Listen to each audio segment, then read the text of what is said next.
Hello everyone. Today we will discuss the structure of Panchayati Raj system.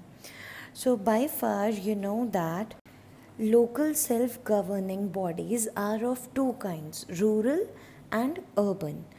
In rural, Panchayati Raj is the local self-government body that functions in rural areas, and municipality is a local self-government body that functions in urban areas.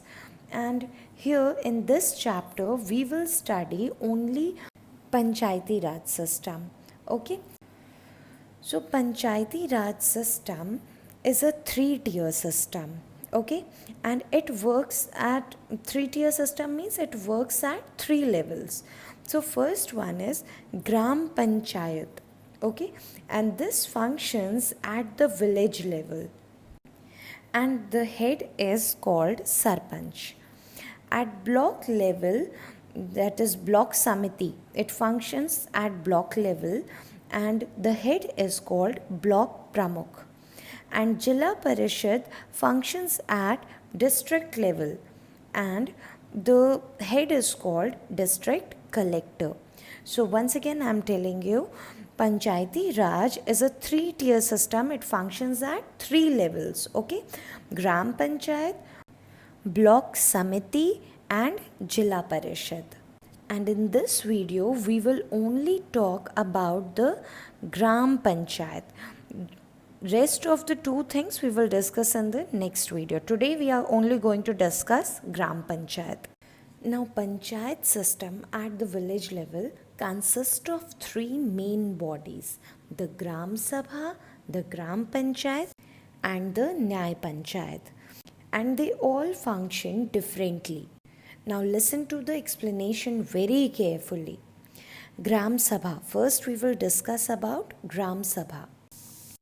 Gram Sabha is also known as village assembly. Okay, so it is a meeting where any adult of the village can participate.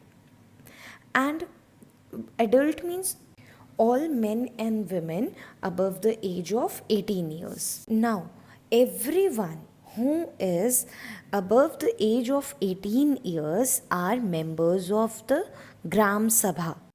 And village having population not less than 1500, the population of the village should not be less than 1500, forms Gram Sabha. Okay, and if the population is less than 1500, then the villages, different villages are grouped together to form a Gram Sabha. Again, I am telling you, the population should be 1500 to form Gram Sabha. And if the population is less than 1500, then different villages are brought together to form Gram Sabha. It meets at least twice a year, and it discusses various issues relating to the village, and they put their own opinion, and they also suggest Gram Panchayat for its works, and they judge the Gram Panchayat's work. They keep a check. Gram Sabha keeps a check on Gram Panchayat. It always checks whether Gram Panchayat is doing the work properly or not. Gram Sabha elects the members of Gram Panchayat. Now we will talk about Gram Panchayat. Now you know that elected members of Gram Sabha form Gram Panchayat. From Gram Sabha, few people are elected, and they only together make Gram Panchayat. And they are elected for the term of 5 years. Now, Gram Panchayat is termed for 5 years, and Gram Sabha is a permanent body. It will be, Gram Sabha is permanent, and Gram Panchayat is only for 5 years. After every 5 years, new committee is made. So Gram Panchayat is the organization of elected panchas by the members of Gram Sabha of the village. And the number of members in a gram panchayat depends upon the population of the village. It can be from 5 to 13. There is provision for reservation of scheduled castes, scheduled tribes, and women candidates. And the head of the panchayat is known as Sarpanch. Gram Panchayat is answerable in front of Gram Sabha for its works. Means Gram Sabha can question Gram Panchayat about the work they are doing and if they are following the suggestions given by Gram Sabha or not. Now, two sort of functions are there that is performed by Gram Panchayat. One is compulsory and the other one is optional.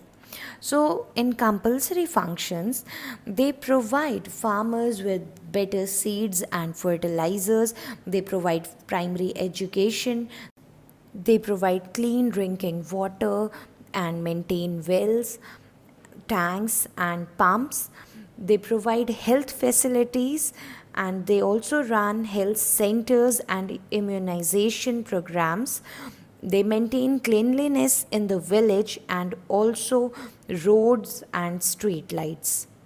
And in optional functions, they attend to complaints against village officials and also organize village markets and other sports events.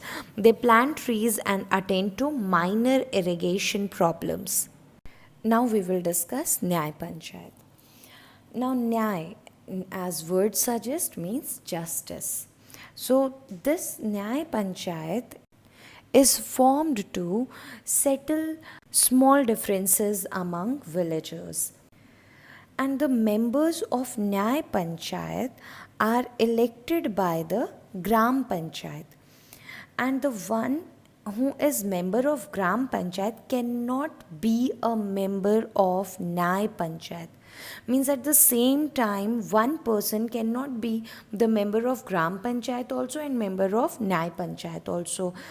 Only in one body someone can be at one time. This is very important also because children, people in living in villages cannot afford heavy amount to spend in the courts, right? So I think this is very good thing for the villages. It Nyay Panchayat can solve their problems, solve their disputes in a cheap and speedy ways. But Nyay Panchayat can only impose fines. It cannot send anyone to jail. It can only impose fines. And if someone feels that he or she is not satisfied with the judgment, then one can also appeal at a higher court of justice. So, this Nyay Panchayat helps them to get a speedy judgment and it is inexpensive for them also. Alright, now a short recapitulation. So, Panchayati Raj is a three-tier system. It works at three levels: Gram Panchayat, Block Samiti, and Jila Parishad. The Panchayat system at the village level consists of three main bodies: the Gram Sabha, the Gram Panchayat, and the Nyay Panchayat. The Gram Sabha, anyone who is above the age of 18 years are the member of the Gram Sabha, and Gram Panchayat, the elected representative of Gram Sabha form Gram Panchayat and the members of Nyay Panchayat are elected by Gram Panchayat. I hope you have understood everything. If there is any confusion, you can ask me, but don't forget to read the chapter. Reading the chapter is very important. Thank you.